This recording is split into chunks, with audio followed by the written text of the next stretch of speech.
The issue with students' mental health. Over the years, many have suffered due to the state of their own mental health, and students are no exception to this. It has been overlooked by many people over the years, even though it is an extremely serious problem that needs to be at least addressed more than it is now. The mental health of a student is dependent on many different things like stress, depression, and anxiety. Students have to deal with these many things throughout a majority of their life, and it doesn't seem to be getting any better. Even with schools applying and putting into effect their own mental health programs to try and meet the demand for a better and safer mental health within students. It is a growing problem that's been getting out of hand and it has not stopped.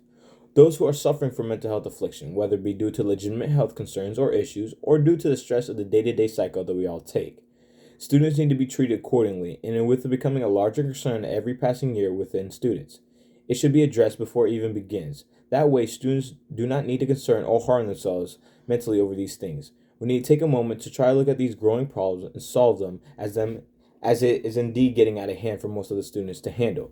In some cases of them not being able to handle it, it can drastically worsen in the many forms of self-harm or deprivation, such as suicide and higher rates of depression. Issues with students' mental health seems to originate from places that students should feel most safe about their own health and mental state. This is why programs should be put into place in order to keep students from suffering from any of these problems. It should not be postponed any longer.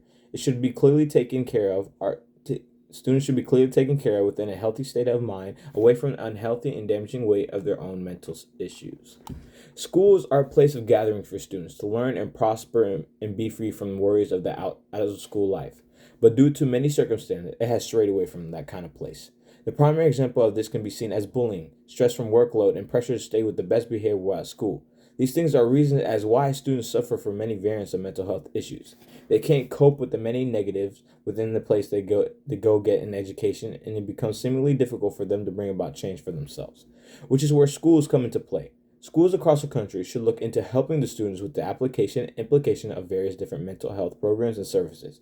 This could also help those schools who host the programs with earning more money by using these programs. According to ACE, American Council of Education, a study done by them shows that a program that would provide mental health care for 500,000 more depressed students in a year would make the school $1 million.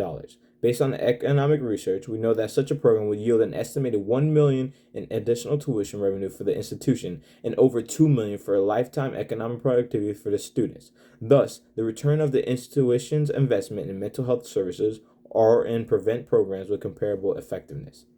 The scenario was made to provide evidence towards the effectiveness of implementing the system on the cost of as well as its income.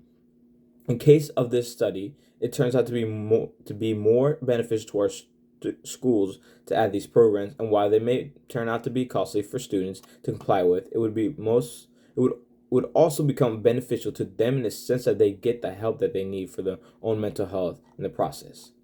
The price ranges for these sessions, whether individually or total, shows the cost that a school would have to pay in order to implement these programs. While the cost may be high, it would also yield benefits towards students' mental health and how effective the treatments actually are in helping the student, which can further lead to a continuation and implementation of it within other multiple schools. Over these situations, students' mental health increased in size, which means there are higher rates of suicide and depression within students' population, and this doesn't bound well with schools and parents. With students, there is a moderate rate of suicide, and it's right now many of them aren't getting help with solving those problems. Some parents have even sued schools for improper care of their children. One set of parents filed a lawsuit against MIT for negligence in taking care of their daughter who had, in the end, committed suicide. This event had brought about a realization of the problem with students' mental health. While the schools may not be fully responsible for what happens to the students' mental health, they should bring about the application of mental health programs and services to at least attempt to help the students, and why they need, without suffering a blow to funding, when they get sued for improper care of students. Schools need to try and focus more within the field of students' mental health care, and especially within public schools who are funded by the government. As a lot of cases of children with bad mental health in the areas as well. While the situation may seem dire, it's possible to apply these programs through one site location with the school setting. This could be preferably a community mental health or a health clinic. This provides a variant of mental health services, including case consultations, psychiatric backup, and broad coverage, as well as possible funding from countries or grants to reimburse services to provide uninsured clients.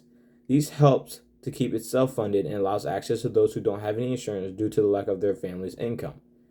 This would be beneficial for the school's budget because it wouldn't cause too much strain. It would also be beneficial for students' mental health and service that they receive.